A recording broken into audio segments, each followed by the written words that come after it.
Assalamualaikum. Asal lagi? Asal lagi tu? Ha? Jadi mereka tak ada lesen dah ni. Jadi sekarang ni abang jual buah durian dengan mangga, dua jenis buah saja. Abang kira macam mana bang harga manis ni? Saya nak bagi satu gambaran. Kalau kata orang nak beli, tak nak bayar kilo, nak beli 2-3 biji, abang kira macam mana? Sekilo? Sekilo RM8. Kalau ambil banyak 5 kilo RM30. Kalau 1 kilo RM8. Okey, 1 kilo RM8 abang punya harga kat mana? Kalau abang tengok kat sini 1 kilo ada orang faham tak ni? RM8. Tak, saya tanya abang lah, bukan abang peniaga, abang adalah pembeli. Abang datang 1 kilo abang kata RM8. Ni RM8 ke ni? Huruf 8 ke ni? Kosong pun dia, nak padam pun dia, tak tahu apa harga. Abang boleh cakap 1 kilo RM8, tapi tak ada penjelasan tanda harga kat sini. Jadi timbangan macam mana bang? Timbangan yang abang gunakan? Ada timbang lah. Okey, boleh tengok timbang bang. Okey, tadi tadi RM10. Okey. Tapi kita punya pegawai datang tadi nak beli, dia kata dia masih tinggi, dia tak timbang. Dah. Tapi isu sekarang ni saya tekankan juga. Apa tak timbang? Itu dia sekarang bang. Kalau timbangan abang buat satu lebih, okeylah. Sekarang ni kalau peluang macam mana bang? Kan jadi benda tu satu, kesalahan tu satu lah. Mana orang nak makan, dapat timbang pulang. Kalau kita mesti kita serah kat situ. Itu yang kita buat tadi. Yang kedua saya cakap pasal alat timbang abang.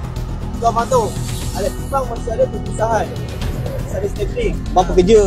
Okay, yang lagi 2 orang yang lagi tu? Mana pergi dia? Dah tak timbul-timbul lah. Lama pula pergi toilet. Dah tinggal abang seorang.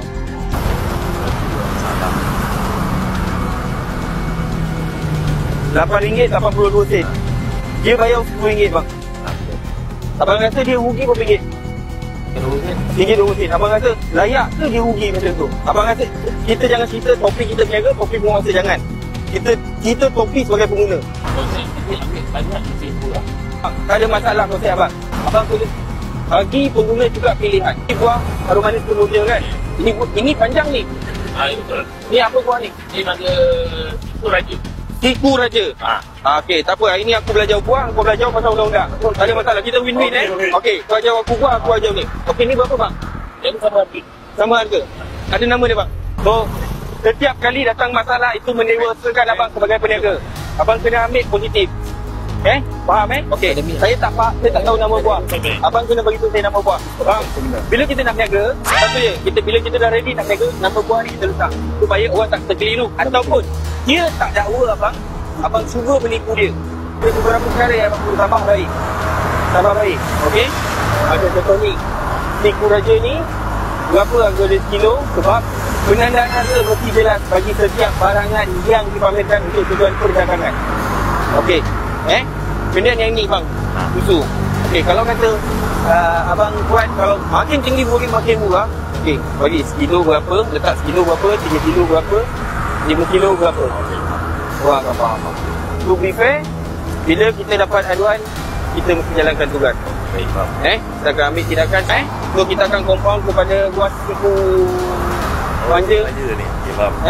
Sebab dia harga tak ada. Kalau saya tu sakit mata, bang tu tengok macam ini.